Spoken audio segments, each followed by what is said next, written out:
questions here. He'll answer there where eyes don't cry and hearts don't break.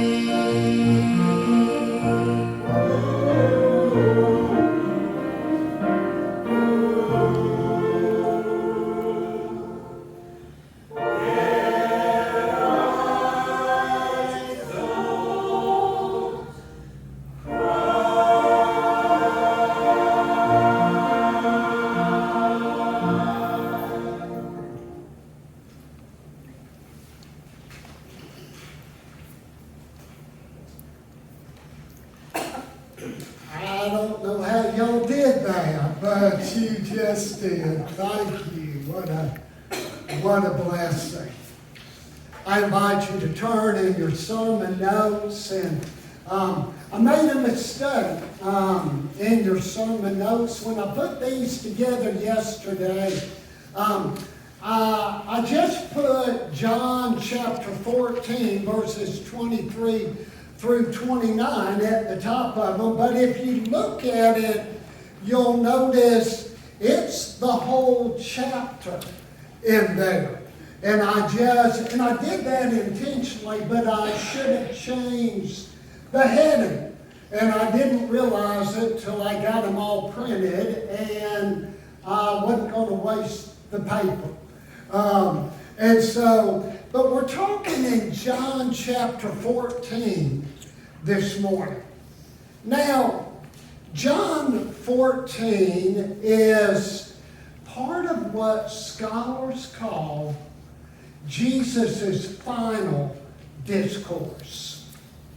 Okay? The setting was in the upper room on Maundy Thursday. Or as I want to call it today, nothing wrong with Maundy Thursday, that's all great, but I'm going to call it Good Friday Eve. Okay? Good Friday Eve. The night before Jesus was crucified. The night before the most violent day in the history of the world. The most violent day in Jesus' life, when he would hang up there on the cross between two thieves. John 14 through 17 has been called his final discourse, as if Jesus were standing at a podium and giving a speech right now. No, it didn't work like that. It was more of a conversation between friends. In fact, if you have brought your Bible this morning, and if you have a red letter edition of the Bible, you may notice that almost all of John 14, 15, 16, and 17 is in red. Now, I find that interesting. Jesus, we're told, lived about 33 years on this earth. Right? We have very little that is recorded of what he said in the first 30 years of his life. We know that one day Jesus and his family had gone to Jerusalem to the temple, and we have just a small amount of a conversation that he had with his parents. But other than that, we don't have anything that Jesus said until he was about 30 years old, when he was baptized by John the Baptist, or John the Methodist, or John the Lutheran in the Jordan River. And then from that time on, we have 4 biographies, 4 Gospels, Matthew, Mark, Luke, and John, that tell us about Jesus' life. But the bulk of those Gospels tell us about 1 week. 1 week. The last week, from Palm Sunday to Easter Sunday morning. In John's Gospel, 4 chapters devoted to one night. Just let that sink in for just a moment. And put yourself in the flip-flops of the disciples. By the time we come to John chapter 14, Judas had already left the upper room. Jesus had already washed the disciples' feet. He had already served them communion for the very, very first time. And then we come to John 14. And Jesus had told his disciples that he was fixing to leave. Now, John 14 begins with, for me, is really positive news. Because I'm reading it from the perspective of nearly 2,000 years later. But I want to suggest to you that what is good news to me, to the disciples, these powerful words that we oftentimes read at funerals, they just raised more questions for them. Because this Jesus whom they had been following 24/7 for 3 years had just told them that he was leaving. And they were worried. But in John chapter 14, I'm going to just read different parts of this chapter this morning. In John 14, he starts off, "Do not let your hearts be troubled. You believe in God, believe also in me. My Father's house has many rooms. If that were not so, would I have told you that I am going there to prepare a place for you? And if I go and prepare a place for you, I will come back and take you to be with me, that you also may be where I am." Where I am. For me, this is great news, because I understand that Jesus is talking about going back to heaven and preparing a place for you, for me, for his disciples. That, that gets me excited, but the disciples, I think all they could hear was that Jesus was leaving. And here's the thing. The time ahead for both Jesus and the disciples would be filled with stress. Anybody here know anything about living with stress, anxiety, worry? Well, the stress and anxiety that we have is true and it's real, but I dare say it pales in comparison to what Jesus was facing. Think about it. He was God. He knew what the next 24 hours was going to bring. He knew that later that night, one of his closest disciples, Peter, would deny him not once, not twice, but 3 times. He would deny that he even knew him.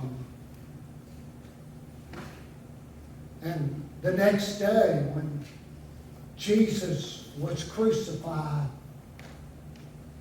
he would hang up there on the cross, all alone. In fact, he would even cry out from the cross, my God, why have you forsaken me?" Jesus knew it was coming.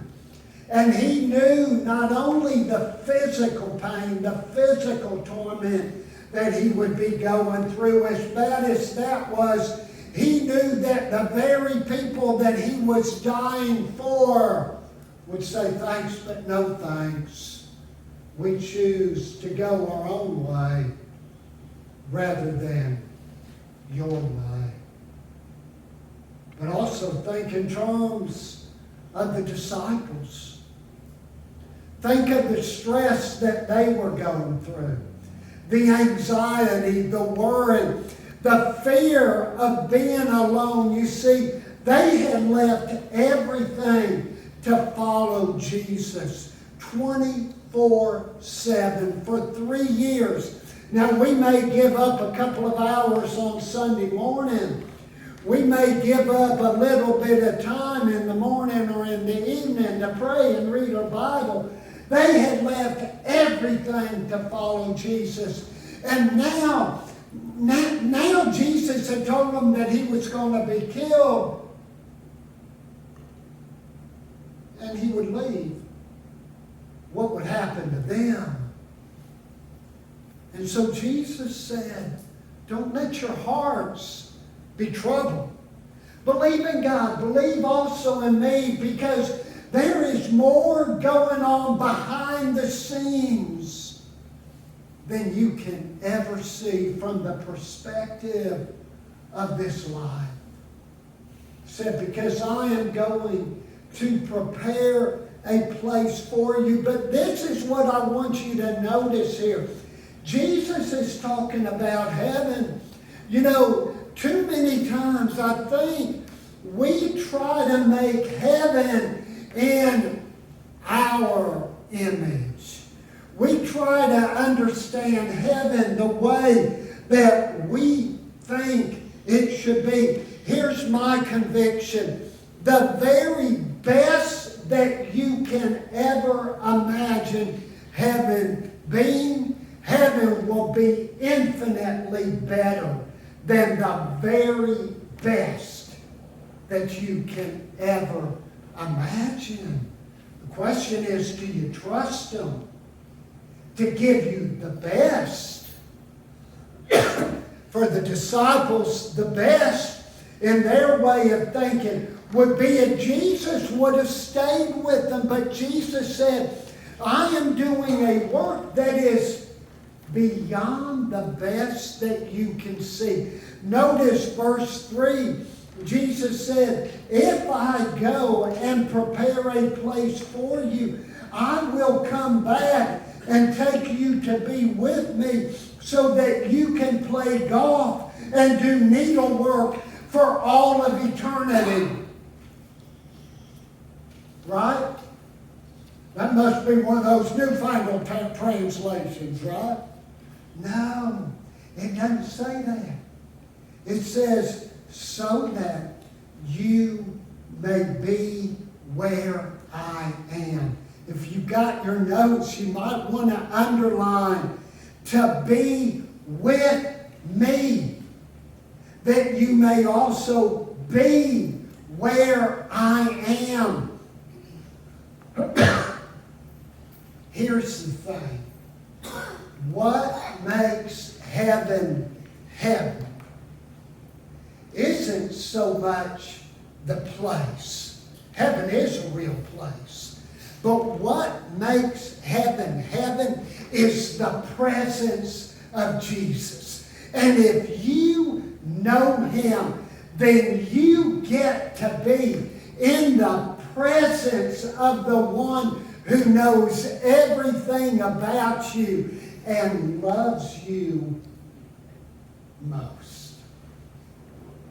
That's what makes heaven heaven, is the presence of Jesus. And I find it interesting that on Good Friday Eve, Jesus chose to speak about heaven.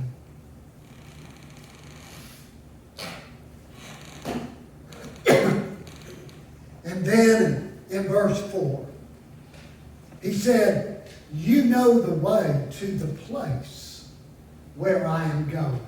Now understand, keep in mind that, remember the setting, okay? The upper room. the world was fixing, the bottom was fixing to drop out of the world of the disciples. And he said, you know the way to the place where I am going. Thomas said to him, by the way, when Thomas became doubting Thomas, that wasn't the first time Thomas showed up in Scripture. Thomas said, Lord, we don't know where you're going, so how can we know the way? And Jesus answered, I am the way, and the truth, and the life. No one comes to the Father except through me. Was an exclusive claim. It flies in the face of all roads lead to God, right? That as long as you're sincere, it doesn't matter what you believe, right? It doesn't matter what you do, right? You know, you can be sincere as all get out, and yet sincerely wrong. Jesus was making an exclusive claim here that the way to salvation, the way to heaven, it wasn't religion. It was a relationship. And he said, I am the way. Not a way, not one of many ways, not one of many roads. I am the way and the truth and the life. Now some people balk at this. And they think that they don't like Jesus saying that. They think that Jesus should be open-minded and say that, you know, go any way you want as long as you want to get to heaven, right? But Jesus doesn't say that. He is making an exclusive claim. The way, the truth, the life. That finding your way to heaven is not through more religion. It is through relationship. Through relationship. Think about it this way. Just imagine that this afternoon you want to go, we'll say Birmingham. Okay? Just say that you want to go to Birmingham this afternoon. So you get in your car after church today. You go up to the interstate up by the McDonald's and the Shell station up there. And you go up there. Now, if you want to go to Birmingham, are you going to go right on the interstate or are you going to go left on the interstate? You're going to go right, right? You see, to get to Birmingham, you've got to make sure that you are on the right road. If the road you choose determines your destination. Now, you can turn left on the interstate and head toward Meridian and then maybe Jackson or even Biloxi or New Orleans. You could turn left and go that way, and you could pull your car over and start yelling at the road and saying, this is unfair. I don't want to go to Meridian. I want to go to Birmingham. You can yell with the road. You can argue with the road, but it's not going to get you to Birmingham. You see, if you want to get to Birmingham, you've got to make sure you get on the right road, because all roads don't lead to the same place. Jesus said, I am the way, the truth, and the life. But here's the thing. Anybody who chooses to can travel that road. You, me, anybody. Anybody can choose to travel that road. The road, there is an entrance ramp on that road. Anyone can take it. It's not about more religion. Don't make the mistake that C.S. Lewis identified years ago. C.S. Lewis said, too many Christians today are trading relationship for religion. And what Jesus wants from you is a relationship. And he chose to stress that on Good Friday Eve. Go on. The next section, I'm not going to read to you, but Jesus talks about loving him. Loving him. Now, in Jesus' way of thinking, loving him was not about words. It wasn't about saying the right words. Loving him was all about obedience. Obedience. Listen to the way Jesus put it. 4 times in like just a few verses. In verse 15, he says this, if you love me, keep my commands. Verse 21, whoever has my commands and keeps them is the one who loves me. Verse 23, anyone who loves me will obey my teaching. Verse 24, anyone who does not love me will not obey my teaching. What teaching?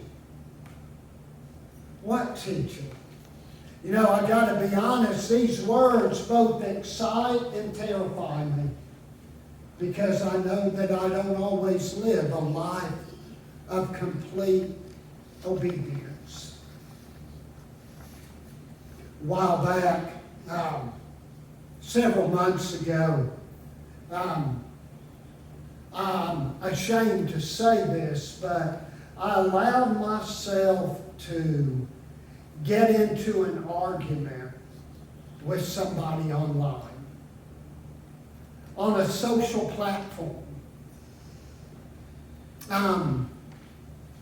This person and I have different opinions about the future of the church. And I allowed myself to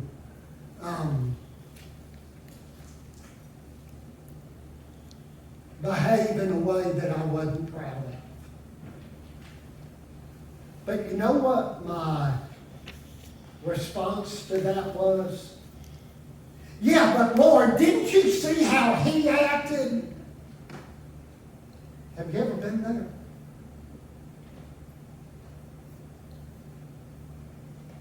God's response to me was this. Through the Holy Spirit, he brought scriptures to mind. God's word. You know what they were? It wasn't, he is wrong and you're right. These were the scriptures.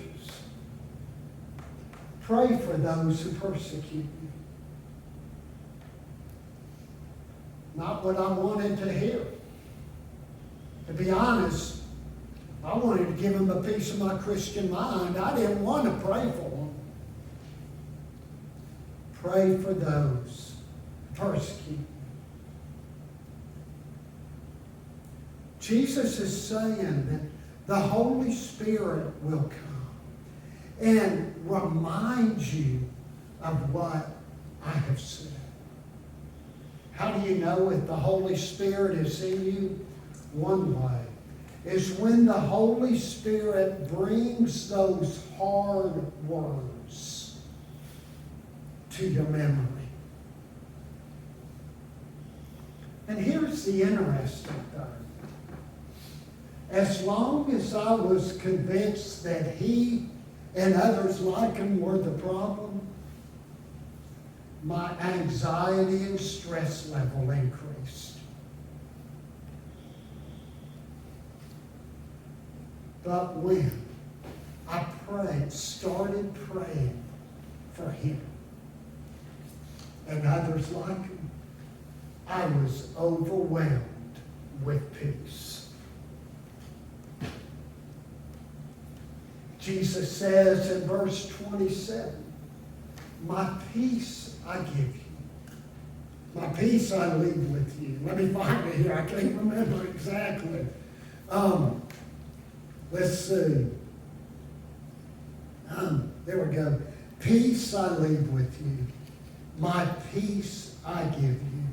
I do not give to you as the world gives. Do not let your hearts be troubled. And do not be afraid. You know, pastors, we can be some of the most jealous people on the face of the earth. Sometimes as pastors, we can treat other pastors in other churches as the enemy. But what we need to do is treat them as co-laborers in God's vineyard. This morning I was convicted of that. And this morning as I was praying before coming in, I was convicted to pray for some wonderful pastors here in our community. And you know, God prompted me, I believe, to send a text out, just a group text out, to some of our pastors. Just saying, I'm praying for you. And I'm praying that the Holy Spirit will break out in your congregations this morning. And that God will move in a phenomenal way.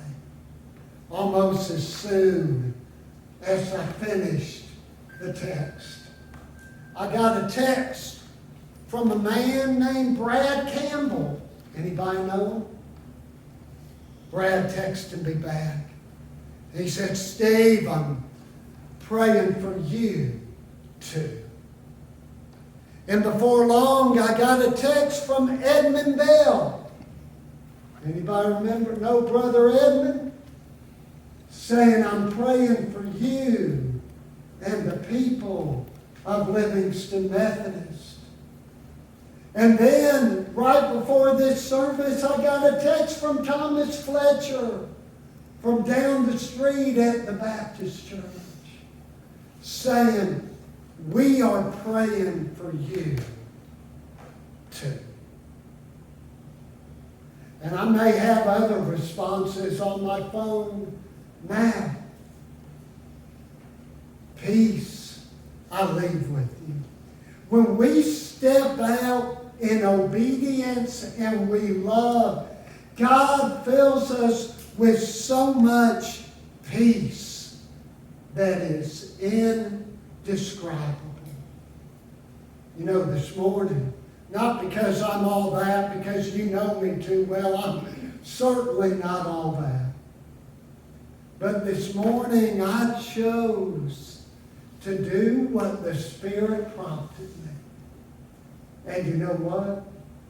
The peace is overflowing. Peace. I leave with you on Good Friday Eve. Of all the things Jesus could have talked about, a building campaign, how to raise money, politics. Maybe he would jump on the college football coach bandwagon about criticizing other coaches. Who knows? But Jesus got down to what really matters. It is well with my soul. When peace like a river attended my soul. When sorrows like sea billows roll. Hymn number 377, the first and the last verses. Let's stand and let's sing.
Deborah, do we have a benediction song? I left it out of the bulletin.